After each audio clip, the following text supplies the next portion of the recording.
Bom dia, é o programa Manhã Viva, começando agora na nossa TV Canção Nova Portugal. Que alegria entrarmos aí em sua casa ou no seu trabalho, onde você nos acompanha. Muito bem-vindo, queremos acolher a todos que todas as manhãs fazem-nos companhia aqui no Manhã Viva. É sempre um gosto estarmos juntos. E o tema do nosso programa de hoje é a espiritualidade de São José Maria Escrivá. Tenho certeza que você já ouviu falar ou já leu ou lê escritos desse santo, acompanha a vida deste grande santo dos nossos tempos, porque ele é mesmo um santo muito atual, o santo do cotidiano, assim, ele é caracterizado, sacerdote, fundador do Opus Dei. Dizia que o nosso encontro com Cristo concretiza-se quando estamos inseridos dentro das realidades que vivemos. Passou a sua vida a difundir o chamado universal à santidade. É sobre a vida deste corajoso santo, diz aqui a nossa produtora, que iremos falar. Está conosco aqui Marta Lince de Faria, uma jovem. Bem-vinda, Marta. Vânia, muito obrigada pelo convite. Uma alegria recebê-la aqui na Canção Nova e no Manhã Viva. Não, eu que agradeço pelo convite.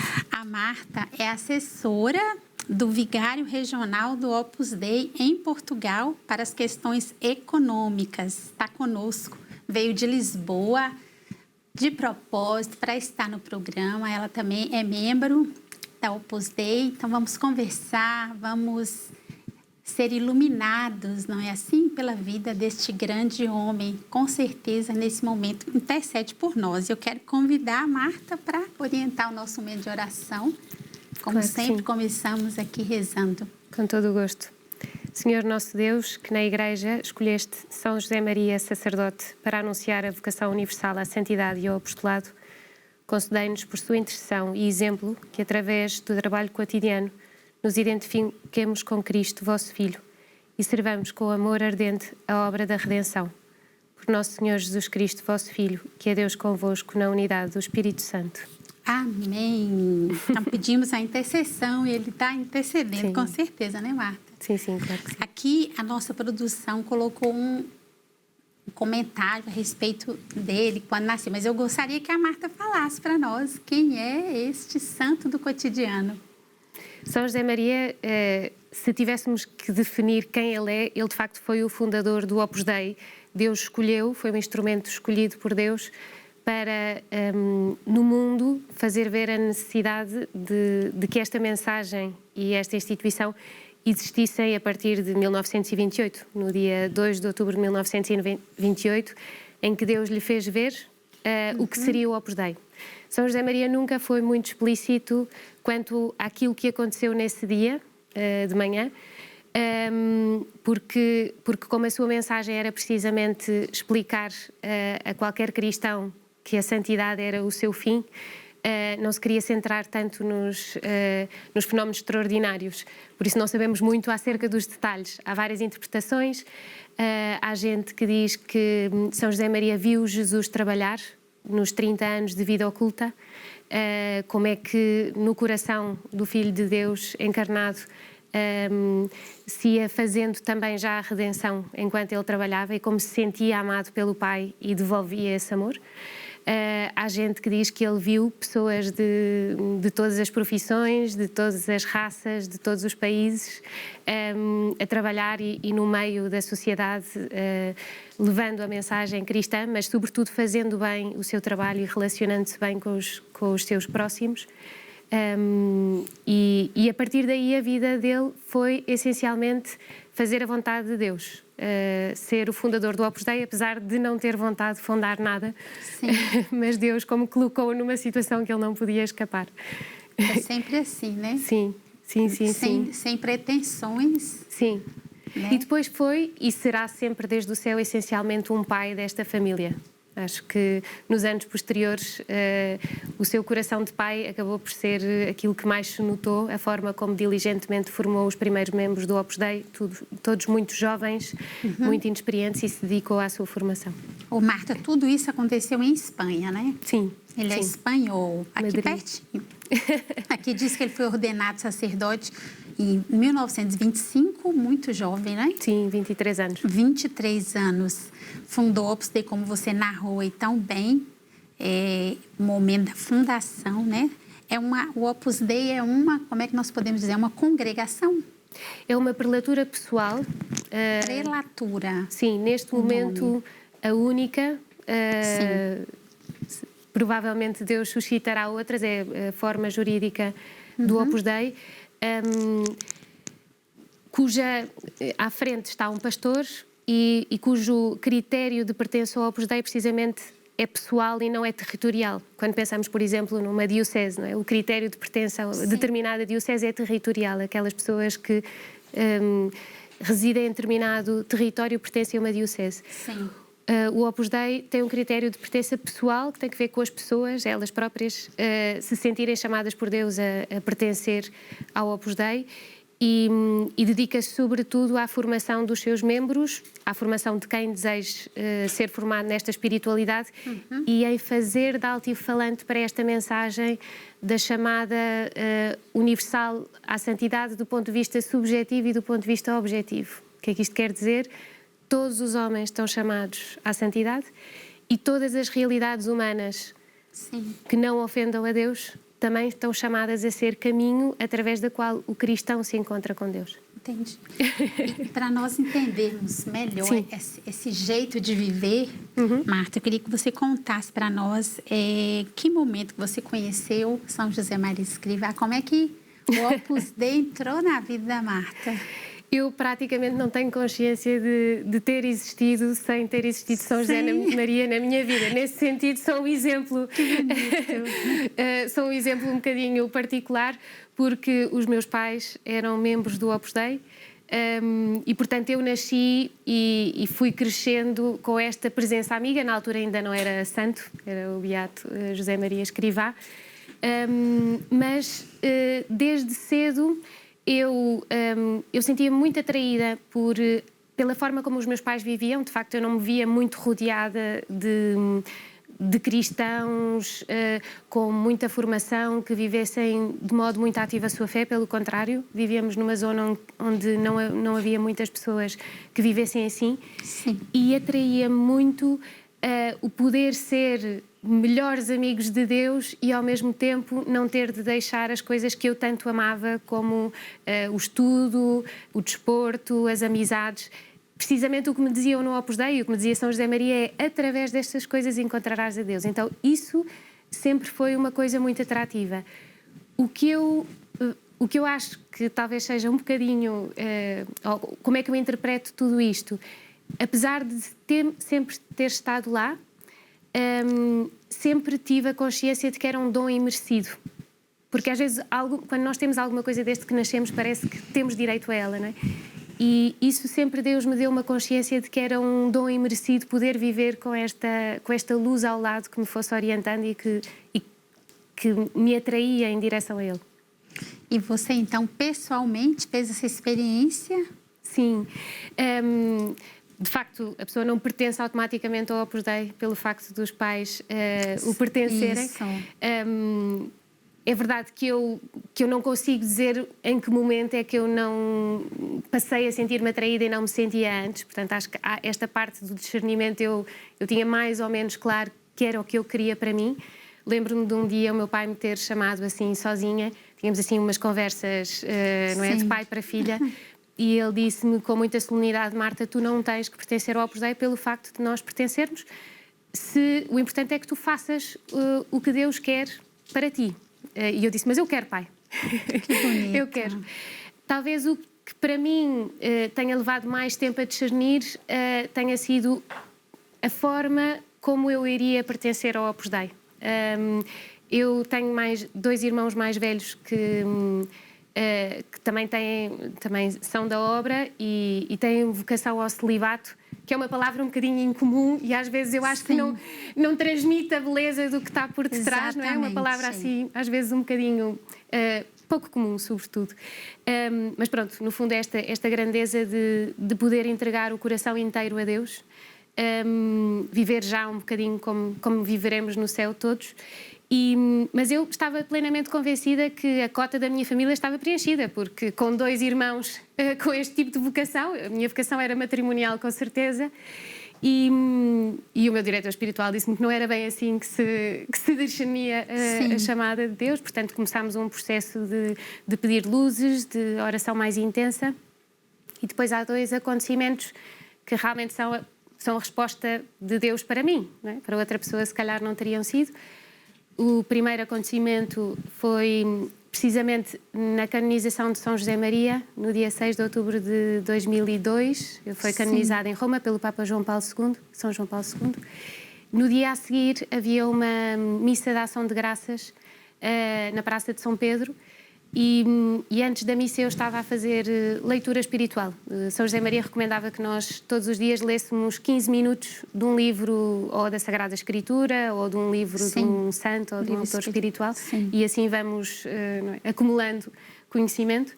E eu estava a fazer leitura precisamente com a biografia que nos ofereceram de São José Maria na altura, com um episódio bastante épico da Guerra Civil Espanhola, em que São José Maria estava escondido num sótão e de repente entram os milicianos para fazer o reconhecimento da casa, para ver se estava lá alguém escondido, e São José Maria estava com outras pessoas que não conhecia, e nesse momento imediatamente revela a sua identidade, diz: eu sou sacerdote, como provavelmente podemos morrer agora, eu ofereço-me para dar os últimos sacramentos a quem precisar. Meu Deus. E realmente estas histórias de São José Maria também, que sempre viveram comigo, esta viver em missão, esta forma, não é, de dar a vida pelos outros.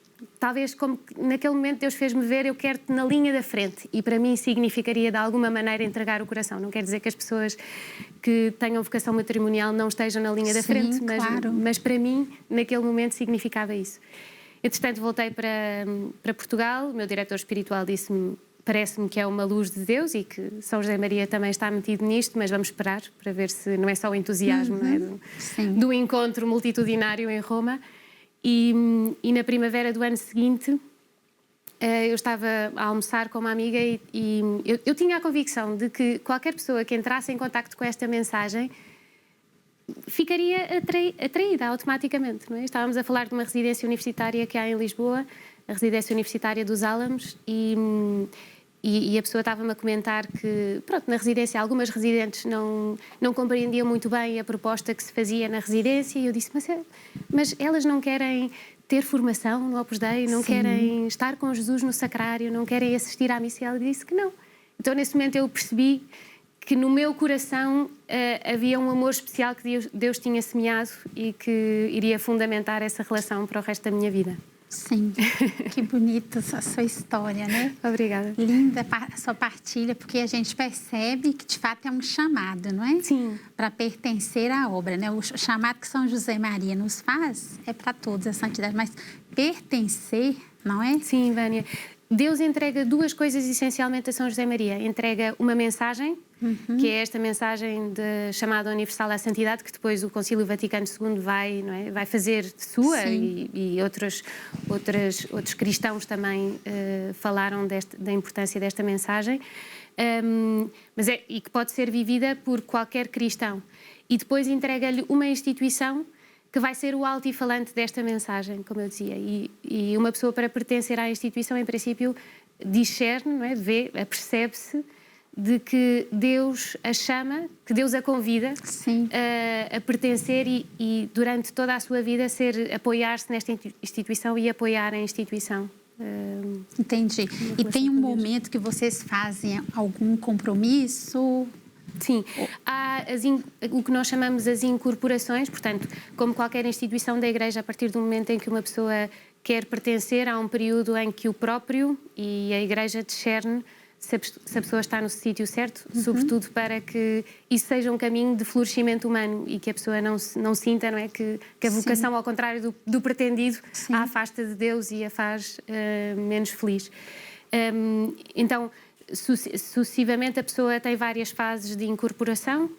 Primeiro pede a admissão ao Opus Dei, depois de um período de formação é-lhe dada a admissão e continua essa formação mais intensa, e depois a seguir tem uma incorporação temporária, que também é muito bonita, porque é renovada cada dia 19 de março, com São José. Dia de São José, Sim. Que lindo. Então, cada dia 19 de março, as pessoas da obra que já fizeram esse passo da incorporação renovam o seu compromisso diante de Deus e manifestam-no à prelatura.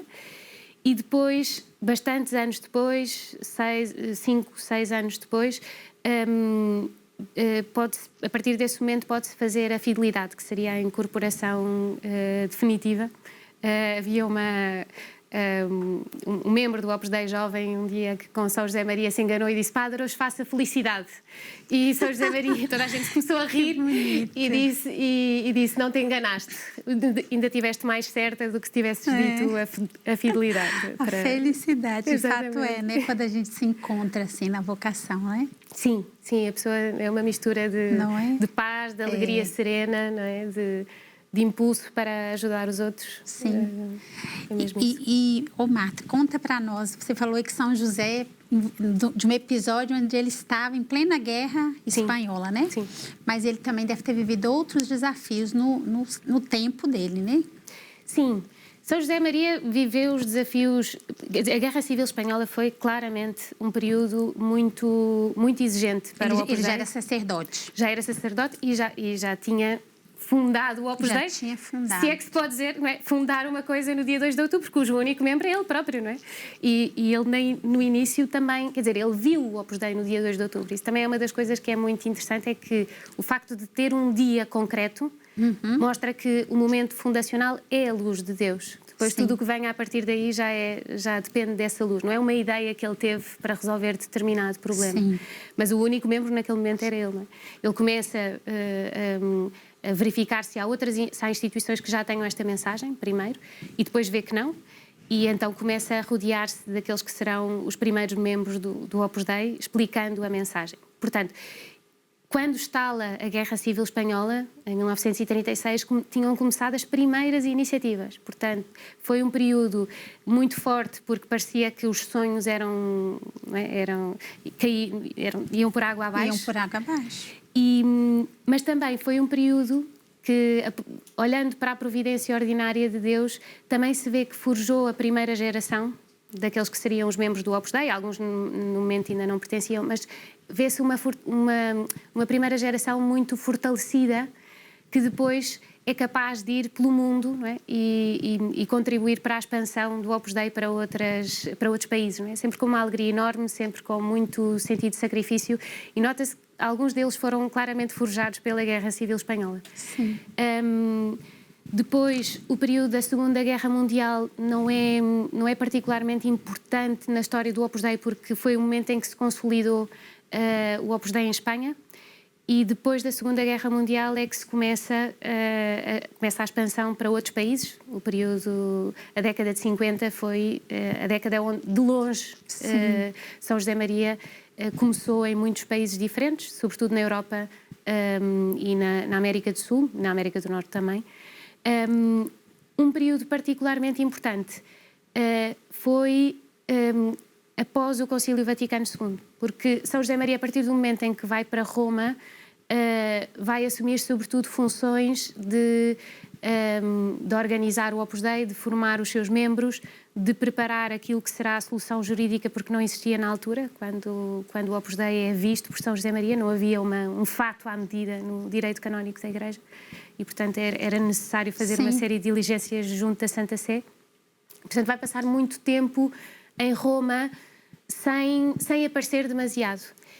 E depois do concílio, isto é algo que os historiadores hoje em dia comentam bastante, como muitas das interpretações do concílio às vezes conduziram até um próprio afastamento da fé, paradoxalmente, porque o concílio foi algo maravilhoso na história da Igreja.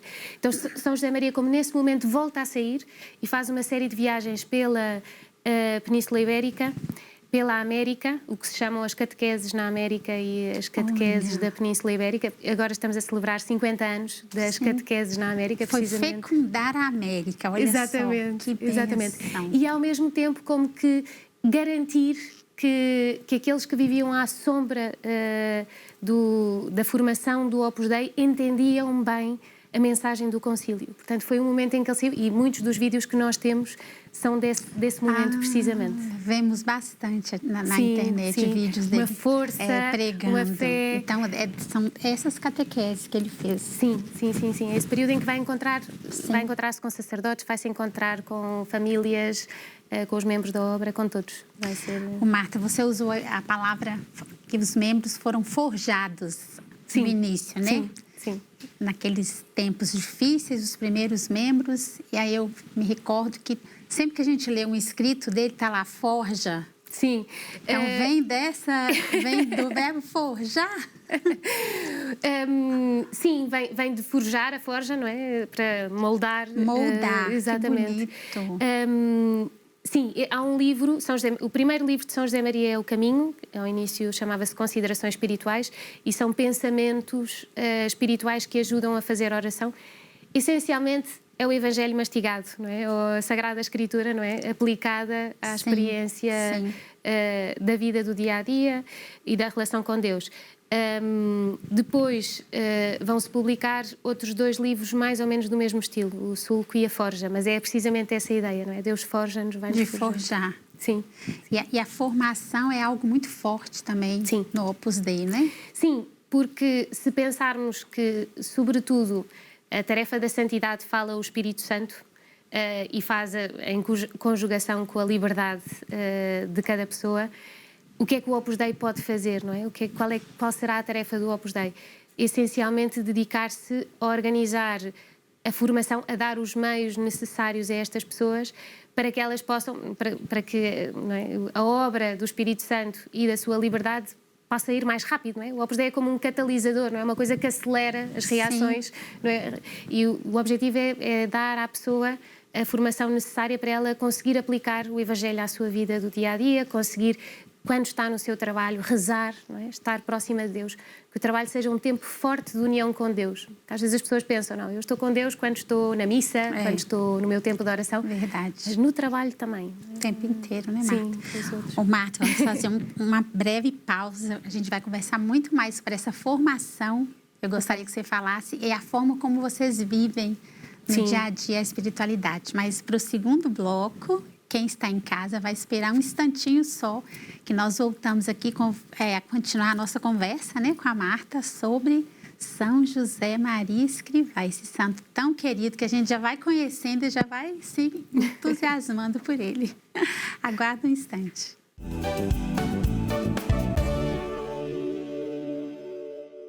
Estamos de volta com o Manhã Viva de hoje, com o tema a espiritualidade de São José Maria Escrivá, que é chamado carinhosamente de o santo do cotidiano. Estou aqui com a Marta Lince de Faria, que está conosco, é membro da obra, né, Opus Dei, está conosco aqui numa conversa para que nós possamos conhecer melhor a vida do grande São José Maria Escrivá e também a obra, porque, de fato, é um chamado lindo para todos nós nos dias de hoje, né? Um chamado à santidade nas realidades onde nós estamos inseridos, não é isso, Marta? Sim, isso mesmo. Que eu comentava que é parecido com o que nós vivemos também na comunidade, na Canção Nova, né? Sim, santificar as realidades do mundo. E eu queria que você falasse, você dizia no outro bloco da formação, né? A importância que a obra dá para que os membros sejam bem formados. Eu posso testemunhar isso, porque eu conheci casais da Opus Dei, jovens, e a gente percebe essa força que tem, não é? Eu penso que é mesmo a força do carisma de São José Maria. Sim, a importância da formação era enorme e São José Maria deixou isto mais ou menos organizado, se é que se pode dizer. A formação dá-se ou fomenta-se a 5 níveis. Já vou explicar porque é que mudo de palavra. Formação humana.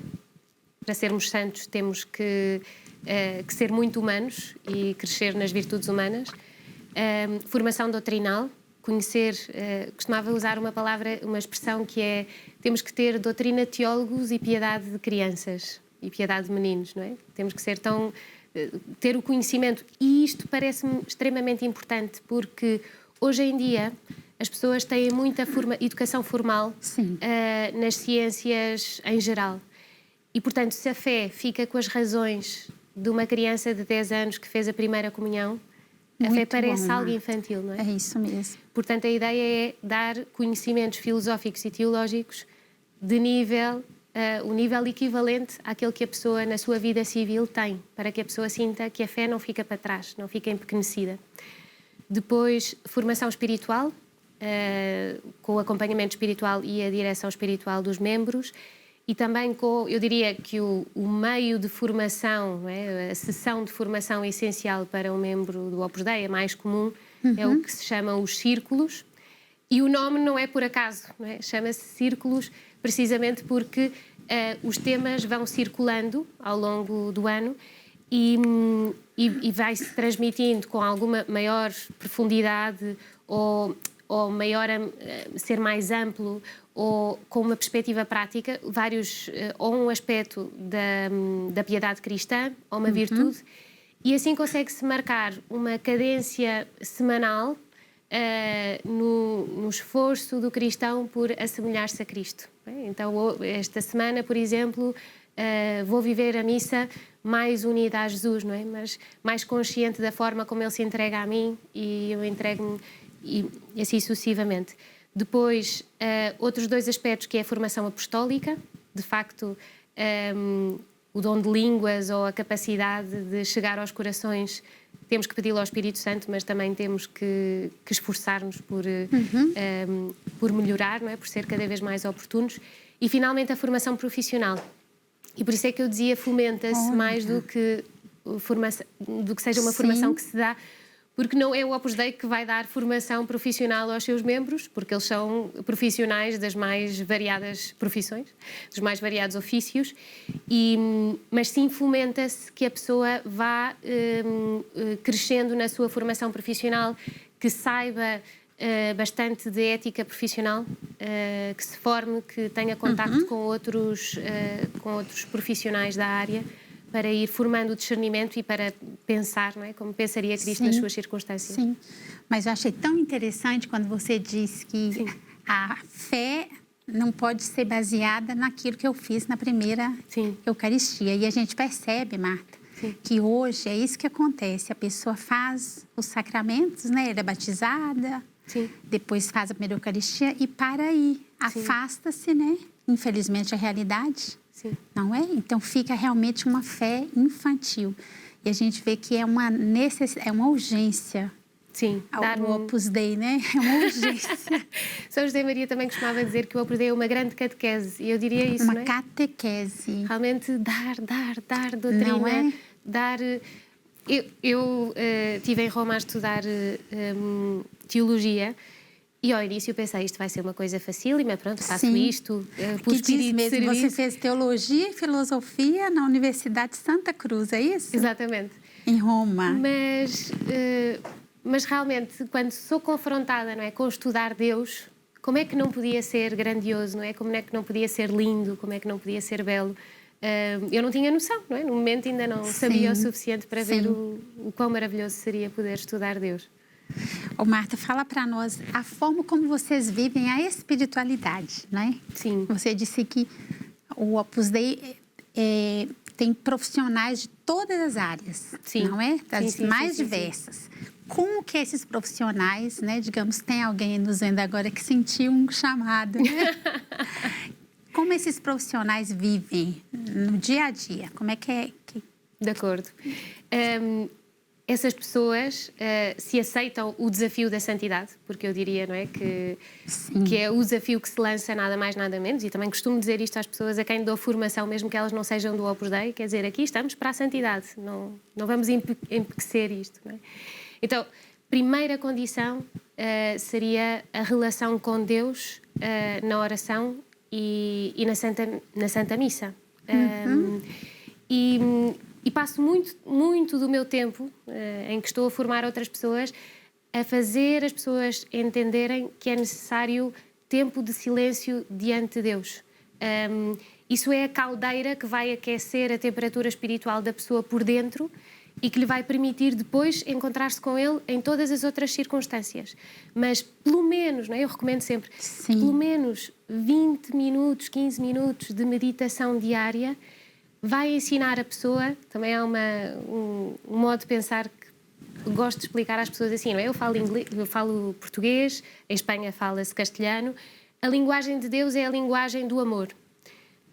Deus é amor, portanto é a linguagem do amor. Sim. Mas é uma linguagem que me está a falar e que me vai falar através de tudo, não é? Vai-me falar, fala-me através de alguma coisa que a Vânia me possa dizer, fala-me através de uma paisagem, fala-me através de algum sentimento que é suscitado no meu coração, fala-me através da palavra de Deus na Bíblia. Mas aprender esta linguagem divina exige sobretudo atenção, não é? E silêncio para poder manifestar o que me vai por dentro a Deus e que Deus se me manifeste, não é? Que eu tenha a capacidade para o ouvir porque Ele fala baixinho. Então, isto é essencial, porque senão o meu cristianismo vai ser um cristianismo de 10 mandamentos, vai ser um cristianismo de viver a moral da Igreja, mas não é um cristianismo de amor, não é um cristianismo apaixonado por Jesus Cristo, em Sim. que eu e Ele bailamos juntos. E digo bailamos porque Deus não tem um conjunto de instruções que me vai transmitir. Ele vai comigo, não é? Como eu estiver em cada momento, vai-me fazer determinadas propostas e eu vou aceitar e eu vou-lhe pedir outras coisas e assim sucessivamente. Isso é essencial, parece-me.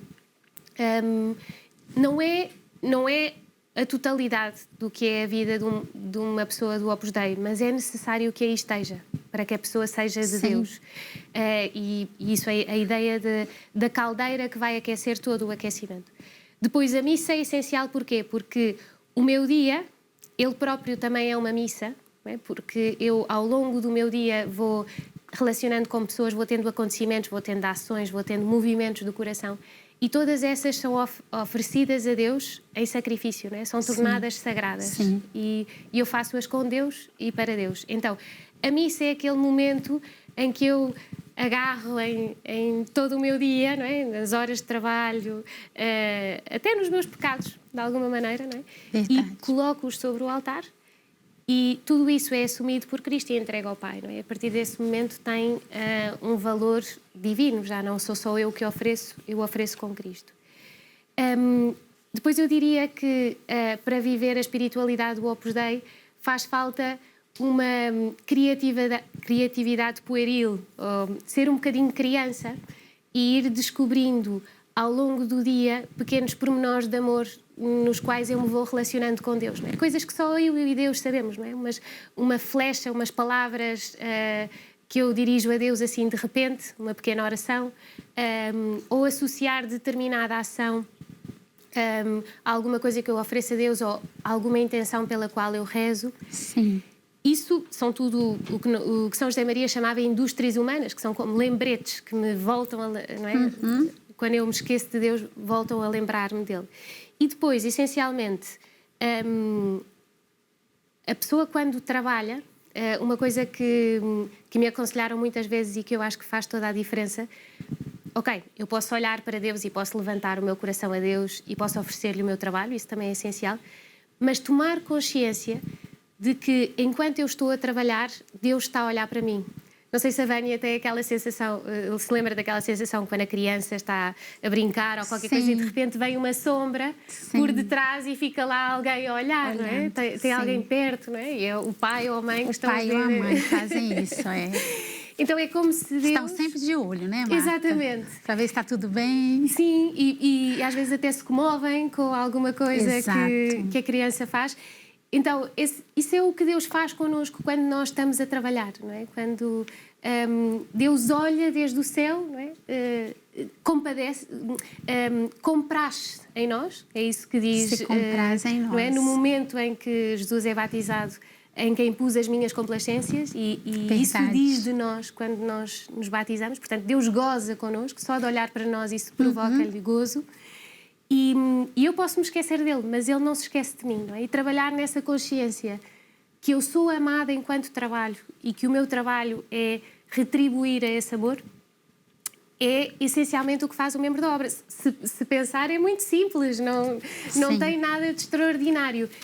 é totalmente igual e totalmente diferente por dentro, não é? Porque a pessoa encara as dificuldades, as surpresas, encara tudo dentro desta narrativa de amor entre ela e Deus. E é tão bom ouvir-te, né? Recordar isso, porque muitas vezes a gente vai vivendo um ritmo de vida que nós esquecemos disso. Sim, também acontece. Do amor de Deus, não é? Eu digo assim, é tão bom essa espiritualidade que nos recorda todo dia, que nos chama a perceber isso, não é? Sim. Ou às vezes alguém que está em casa, que já não trabalha fora, mas trabalha em casa, né, Marta? As donas de casa que fazem tanto, né? Sim, fazem imenso e são olhadas por Deus a cada momento e em cada ação, não é? Parece que a pessoa não faz nada o dia todo, faz muitas coisas pequeninas, faz em função do outro, não vê o produto do seu trabalho às vezes, não é? Porque consome-se, mas é um trabalho de serviço, é um trabalho de cuidado e é um trabalho que agrada muito a Deus. Então é uma espiritualidade assim, ao ritmo da vida, né? Simples, sem complicações. Acho que nós é que complicamos, né, Marta? Sim. Muitas vezes a gente complica, não é? As coisas de Deus são simples. Deus não pede nada que a gente não possa responder, não é? Transformar em decassílabos de verso heróico, dizia São José Maria, mais ou menos a prosa da vida diária, não é? A vida diária realmente tem a sua monotonia, tem as suas repetições, também tem as suas dificuldades, mas se isto é feito em diálogo com Deus, adquire um sentido, e é o sentido que nos traz a felicidade, todos nós sabemos isso. Sim, e eu achei também muito bacana essa questão do silêncio. Sim. O silêncio é que nos faz, isso não é só para quem é membro do Opus Dei, né? Isso, todos nós precisamos aprender isso. O silêncio é que vai treinar o meu ouvido para perceber a voz de Deus. Sim. Não é? Sem dúvida. Isso e nós vemos um mundo exigente. Hoje, esse mundo do barulho. Sim. E agora o mundo das tecnologias, né? Sim. O mundo onde nós estamos hiperestimulados ao nível dos sentidos faz com que dos sentidos externos, faz com que os nossos sentidos internos fiquem preguiçosos e nós não tenhamos a calma para poder pensar, para poder desenvolver o nosso raciocínio intelectual. Isso é uma grande preocupação, não é? Uma grande preocupação. Pessoas constantemente ansiosas. E eu estou me lembrar aqui de uma questão que a nossa produtora colocou, que São José defendia, acho que vai ser bom você falar disso agora, que todos somos chamados a amar no meio do trabalho corrente, da família e amizade. Sim. Não é? Depois, todos devíamos ser rebeldes desses que dão soluções. Como é que é isso? Que rebeldia é essa, Os né? santos têm assim umas frases fortes que parece que querem desafiar, não é? Verdade. Eu acho e nós ficamos assim desconcertados e então prestamos mais atenção. Eu acho que a ideia é, no mundo onde toda a gente é rebelde, mas com uma rebeldia não construtiva, não é? Onde o estado de coisas é criticado, mas sem uma proposta, então nós que anunciamos o Evangelho temos que muito bem apontar o que está mal e ser inconformistas neste sentido, mas apontar soluções e empenhar-nos na construção delas mesmas, não é? Acho que é essencialmente essa a ideia, mas o tom é provocatório para chamar a nossa atenção. E assim, ser rebelde de não se conformar, não é? Isso é verdade. Não se conformar e é uma resposta diferente. Sim. Onde todos querem, hoje toda a gente caminha para um lado, né? Sim. A humanidade, a gente pensa que caminha mesmo para um lado de banir Deus, né, Marta? Sim. Em muitos aspectos a gente vê isso, infelizmente, né? Sim. Normalmente a estratégia é sempre a mesma, não é? Desumanizar o ser humano. Sim. E quando nós perdemos a humanidade, depois afastamos-nos de Deus. Ao mesmo tempo, essa é a nossa grande esperança, porque as pessoas, como ficam insatisfeitas, pois será essa insatisfação que vai fazer regressar cada um. No fundo, é sempre a parábola do filho pródigo, a repetir-se uma vez e outra. Que bonito, né? Sim, porque a pessoa vai, Deus deixa, dá liberdade para ela ir, não é? Sim. Mas chegando lá, ela pode encontrar tudo, mas não encontra nada. Exato. Fica aquele vazio, né? Exato. E nós estamos aqui para para ver se conseguimos dar esperança às pessoas nesse momento em que elas reconsiderarem, digo eu. Sim. Marta, e as pessoas que não são membros? Eu acredito que deve ter isso na obra, né? Pessoas Sim. que não fizeram um compromisso, não é? Sim. Mas pessoas que vivem também, que querem aprender. Sim. Vocês têm Claro essa que sim. pertença. Claro que sim, porque os meios de formação do Opus Dei, esta formação que o Opus Dei disponibiliza, está aberta a qualquer pessoa, que o deseje, e portanto há muitas pessoas que acabam por formar-se à sombra da família que é o Opus Dei, sem terem visto que Deus lhes chamava a essa vocação. E as razões podem ser várias, podem ser razões pessoais, pode ser que haja algum aspecto concreto com o qual a pessoa não se identifique completamente. Há até um grupo de pessoas que são os cooperadores do Opus Dei. Cooperadores. Cooperadores, sim. São pessoas que se identificam com a missão da obra, seja de dar formação cristã ou até podem ser membros não cristãos e não católicos e não cristãos. Isso foi uma grande novidade. Que interessante. Sim, porque o Opus Dei dá formação e depois suscita nos membros e nos amigos que se promovam uma série de iniciativas de capacitação das pessoas, de formação. Há algumas iniciativas que a Vânia é capaz de conhecer, universidades, colégios, escolas de negócios, até centros de capacitação profissional, orfanatos, coisas assim de todo o tipo, desde que São José Maria disse que nunca nos iríamos dedicar a atividades comerciais e mercantis, portanto seria sempre algo que promovesse o crescimento humano das pessoas. Mas essa função, esse conjunto de atividades às vezes é percebido e é acompanhado por pessoas que não são cristãs sequer, mas sentem-se muito identificadas com este desejo de desenvolvimento humano e de promoção das E acaba alcançando também um outro público, né? Que bonito, né? Sim, nesse sentido é bonito. Sim, recordo-me 2, 3, 4 pessoas que de facto são membros cooperadores e não são católicos sequer. Olha, meu Deus, eu acho que é isso que hoje Deus espera de nós, essa unidade, né, Marta? Sim, claro que sim. O Santo Padre tem pedido tanto, a unidade, o respeito pelas diferenças, mas a unidade. Mas eu queria que você falasse para nós como que a obra expandiu-se, né? Sim. Quantos países que está hoje? Neste momento estamos em 71 países, se considerarmos os países onde há centros do Opus Dei. Normalmente é uma casa, uma sede, onde em princípio se organizam as atividades e onde vivem alguns membros. Mas se considerarmos os países onde vivem membros do Opus Dei, casais que tiveram que viajar por questões profissionais, então um número, podemos chegar quase a muitos países, não é? Compreender quase... Muito mais que 72, né? Sim. 70, 71, 72 é o número de países onde, por exemplo, na América, sim, a maior parte dos países. A África ainda gostaríamos de estarem mais. Europa, por exemplo, muito impulsionados por São João Paulo II, também se começou nos países nórdicos, onde a pessoa diria que é mais difícil a difusão do Evangelho, mas o Papa João Paulo II disse, então, e a velha Europa, o que é que vamos fazer agora? Não é?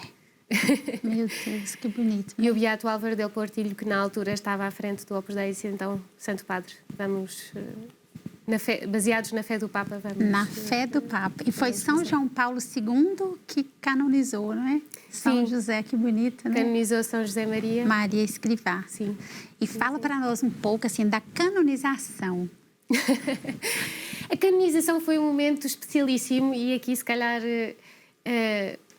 eu acho que às vezes quem não viveu o momento da canonização não percebe o impacto que foi, porque se São José Maria difundiu a mensagem universal à santidade, o facto de ele ser santo como que sela, não é? E dá uma grande credibilidade à sua mensagem. E isso foi um primeiro passo muito importante na história do Opus Dei.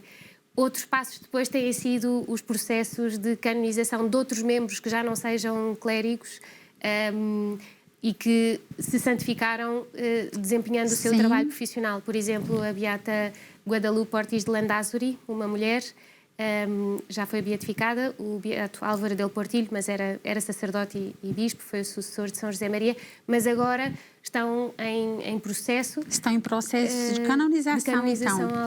Alguns membros, seja na diocese onde residiam, seja com o processo é levado pela prelatura, mas isso foi um momento especialíssimo, não é? De que a confirmação da Igreja de uma forma, não é? Irrevogável, de que São José Maria era santo. Nós sentíamos, não é? Quem o conhecia sentia que dele emanava uma força e uma atração que tem que vir de Deus, não é? E os escritos dele, Marta, você falou aí que ele deixou alguns livros? Sim, deixou bastantes livros escritos. Os livros que eu falei antes são estes pontos de meditação que ajudam a rezar. Sim. O Caminho, o Sulco e a Forja, embora algum tenha sido publicado postumamente. Depois há coleções de homilias, Amigos de Deus, na prática é um conjunto de homilias que percorrem quase que como que as bases do espírito do Opus Dei, e é Cristo que Passa, que são homilias que percorrem todo o ano litúrgico. Na prática, as festas principais do ano litúrgico estarão cobertas. Depois tem um livro que chama-se Santo Rosário e que tem textos de meditação para rezar o terço, enquanto a pessoa medita nos mistérios do terço, uma Via Sacra. Tem um conjunto de entrevistas em que São José Maria também fala dos temas principais da atualidade também e fala do Opus Dei. E depois acabou por se recolher, também há um conjunto de escritos que eram as cartas que São José Maria enviava aos membros da obra, nas quais desenvolvia algum aspecto do espírito da obra ou explicava de uma forma mais detalhada. Essas cartas, em princípio, eram da família, não é? Eram da família para a família. Hoje em dia têm vindo a ser publicadas as edições críticas para que todos possam... Por causa da riqueza, não é? Sim. É uma grande forma de conhecer. Sim. E depois retiros, meditações que ele pregou, também muitas foram transcritas e hoje estão a ser publicadas também como edições críticas. Eu acho que daqui a uns anos praticamente tudo estará publicado e disponível. O que eu observo hoje, Marta, assim, é que ele também é o santo da internet. Porque eu vejo muito ele na São José, os escritos vejo muito nas redes sociais, de forma especial no Instagram. Que bonito. Então, a gente percebe também que a espiritualidade do Opus Dei, ela influencia, enriquece também outras espiritualidades. Sim, isso é muito bonito. Não é? Sim. Então, essa comunhão, né? Pessoas que não são membros, mas que bebem também da riqueza que é a carisma, vida dele, não é? Sim, eu diria que um carisma é um presente que Deus dá à Igreja. E todos os carismas, não é? A diversidade maravilhosa da Igreja e que todos aproximam do Evangelho são sempre isto, um presente para a Igreja. E o próprio Opus Dei também bebe das outras instituições. São José Maria também recolhe muito os escritos de Santa Teresinha do Menino Jesus, por causa da vida de infância, alguma da espiritualidade de Santa Teresa, porque também dizia que tínhamos que ser contemplativos, não é? Teresa de Jesus. Temos que ser contemplativos como ela, não é? Na ideia, eu também muitas vezes digo às pessoas, não, vocês têm que viver a vossa vocação com orgulho e com intensidade, porque esta vocação bem vivida, não é? É tão normal quanto radical, e isso é que externamente não se vê nada. A pessoa não é estranha, é uma pessoa qualquer com a qual eu me poderia cruzar na rua. O que se percebe é que naquela pessoa percebe-se uma paz e uma alegria especial. Mas depois a pessoa pode ser tão pobre de coração como Francisco de Assis, tão contemplativo como Teresa de Jesus, e assim por diante, não é? Ir percorrendo a grande herança dos vários santos e das várias espiritualidades e fazê-las nossas. Isso é uma herança maravilhosa. É verdade. Um verdadeiro carisma reconhece outro verdadeiro carisma, né? Sim, sem dúvida. Sim. Bonito, né? Valoriza também, não é? Sim. eu sinto que, por exemplo, tenho amigas que foram para o Carmelo ou que vivem outras espiritualidades e sinto que, diante do carisma delas, o meu como que lhe tira brilho e sinto mesmo da parte delas, não é? Tenho uma amiga que foi monja de Belém e quando ela me explica a relação da monja com a cela, São José Maria tem uma frase que é: a nossa cela é a rua. Eu acho que só naquele momento é que eu percebi a força desta expressão. Nossa cela é a rua. Na rua, que lindo. A rua é o momento do meu encontro com Deus. Sim, não é? Que bonito. E assim sucessivamente. Isso é maravilhoso. Olha, nós estamos chegando ao final do programa. Passou rapidamente. Eu queria que você deixasse para quem deseja, né? Deixasse aí as pistas para quem deseja conhecer mais ou participar. Eu não sei se aqui mais próximo, né? Só em Lisboa que vocês têm casa de formação? Não. Uma forma muito fácil de saber onde há meios de formação do Opus Dei é ir ao site do Opus Dei, www.opusdei.pt. Aí estão disponíveis as moradas dos centros da obra que há em Portugal, em várias cidades de Portugal, e também as cidades e localidades onde há meios de formação regulares, porque mesmo que não haja uma casa, há meios de formação com regularidade. E se por acaso a pessoa não residir em nenhum destes sítios e não for fácil acudir a um deles, basta que envie um e-mail para o contacto que está no site. Sim. E entraremos em contacto com ela com muito gosto. Olha, a nossa produção vai colocar o endereço do site, eu vi que está apontado aqui, para que todas as pessoas possam acessar. Também para procurar mais, conhecer melhor São José Maria Escrivá, esse grande homem inspirador, né? Sim. A gente termina o programa assim, Marta, com desejo de viver isso que São José pediu e mostrou também com a prática da vida dele também, né? Sim. Viver essa santidade, porque o nosso mundo precisa urgentemente. Muito obrigada. Precisa, não é? Obrigada, Marta. Deus lhe pague. Obrigada pela sua alegria também, pelo seu sorriso. Agradecemos e que Deus abençoe. Muito obrigada. E agradecemos todos que nos acompanharam no Manhã Viva de hoje, nessa conversa boa que enche o nosso coração de esperança, né? Nos faz desejar, de fato, sermos melhores filhos de Deus. Isso que nós precisamos aprender com São José Maria Escrivá. Deus abençoe, até o próximo programa. E lembrando aos nossos telespectadores que esse programa fica gravado no YouTube da Canção Nova Portugal, lá uma playlist do Manhã Viva, você pode acessar novamente e enviar este programa para alguém. Então, até o próximo, fiquem com Deus.